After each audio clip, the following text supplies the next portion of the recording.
A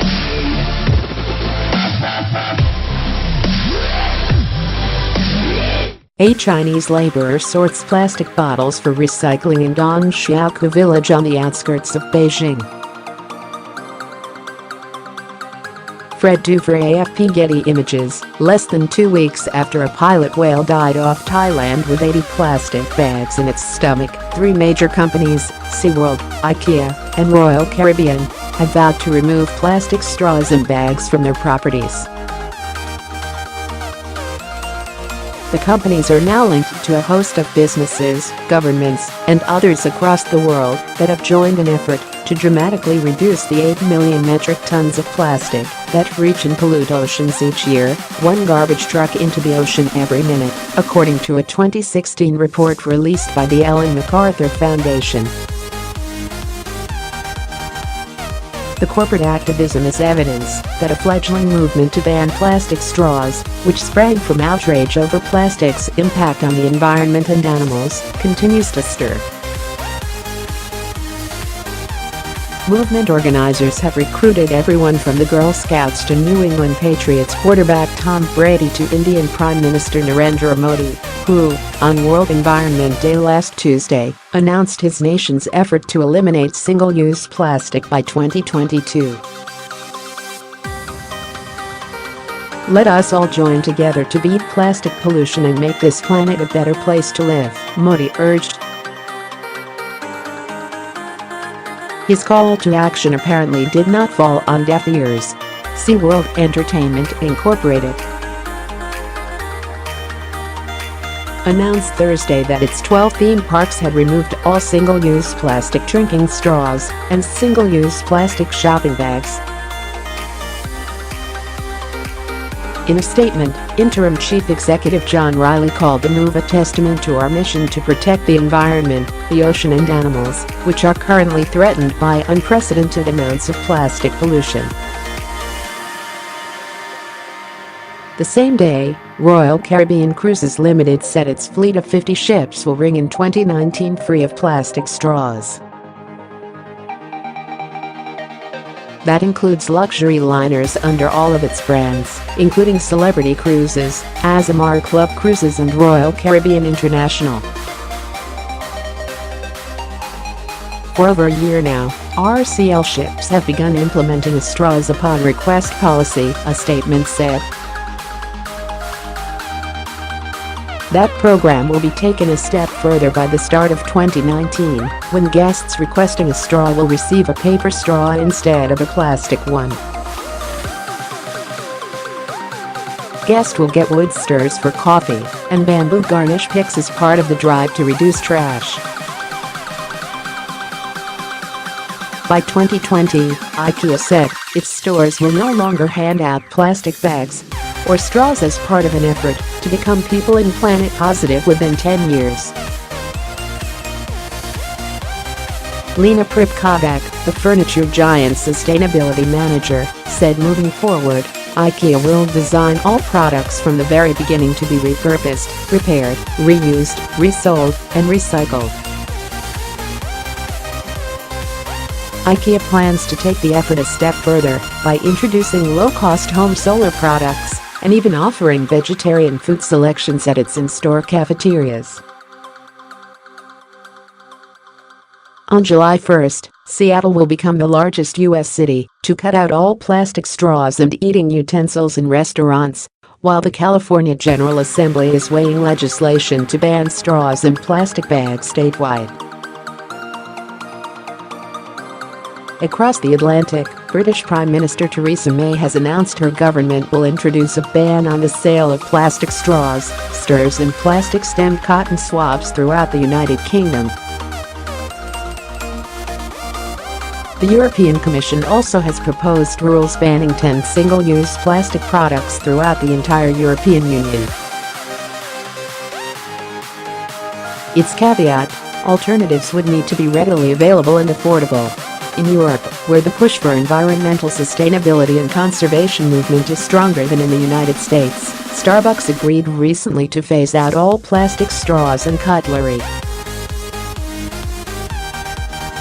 But the Seattle-based company is resisting pressure to do the same at home after a celebrity shareholder, Adrian Grenier, drafted a resolution demanding it start removing plastic and using paper.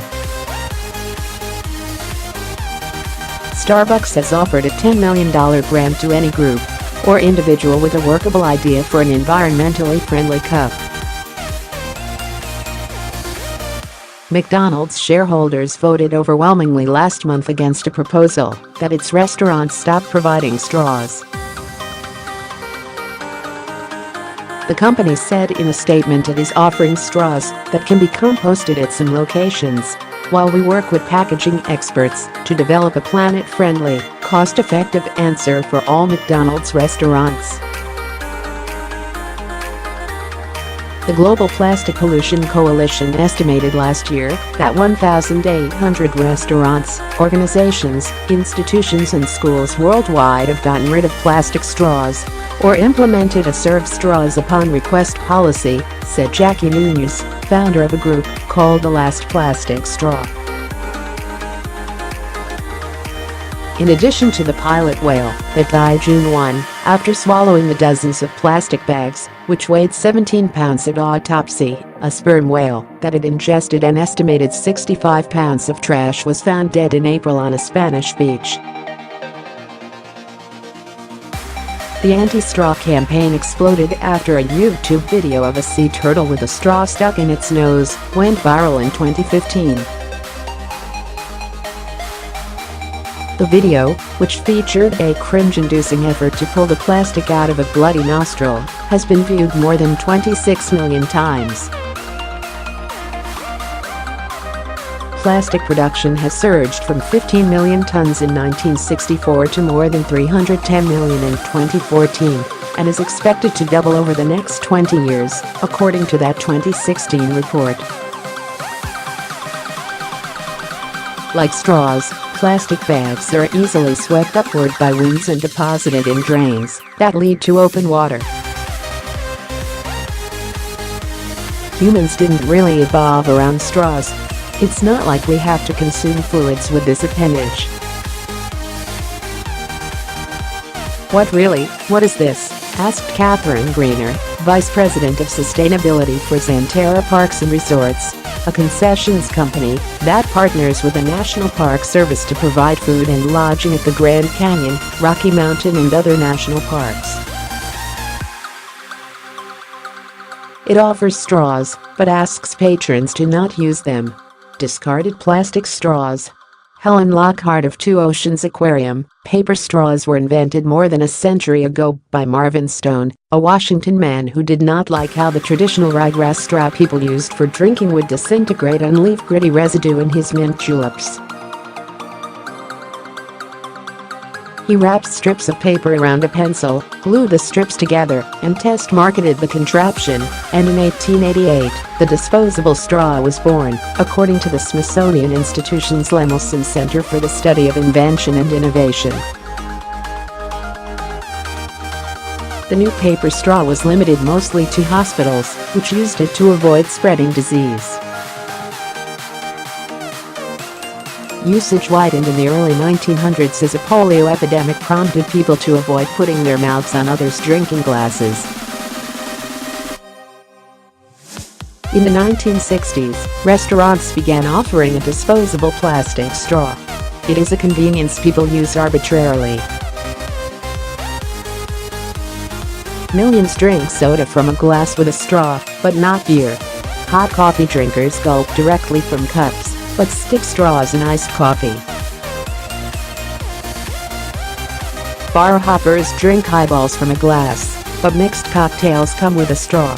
Conservationists are now offering options like bamboo, stainless steel and other straws. The trouble with plastic, studies say, is it seldom goes away. Of the billions of tons produced since 1950, the vast majority is still sitting in landfills, recycling facilities in the ocean, a study last year concluded. A tiny percentage was burned in incinerators, which also produced pollution. By mid-century, according to a 2016 study by the World Economic Forum, the amount of plastic in the ocean will outweigh the amount of fish.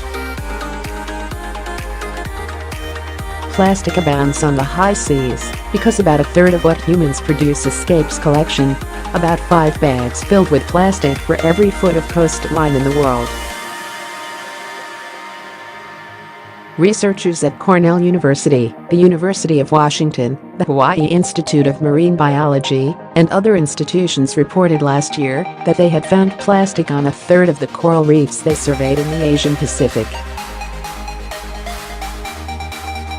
Reefs near Indonesia had the highest concentration of plastic trash and Australian reefs the lowest. It appeared to be no coincidence Australia has a superior waste removal system. Drew Harvell, a professor of marine ecology at Cornell and one of those researchers, called plastic a triple whammy for coral. It cuts open the skin of the coral, he explained, and then it can convey pathogenic microorganisms, and finally it can shade the light coral needs and cut off water flow. Read more. By 2050, there will be more plastic than fish in the world's oceans. 11 billion bits of plastic are spreading disease on coral reefs in the Asian Pacific. How much plastic does a family use per week? Slowly but surely the travel industry cuts its ties to plastic.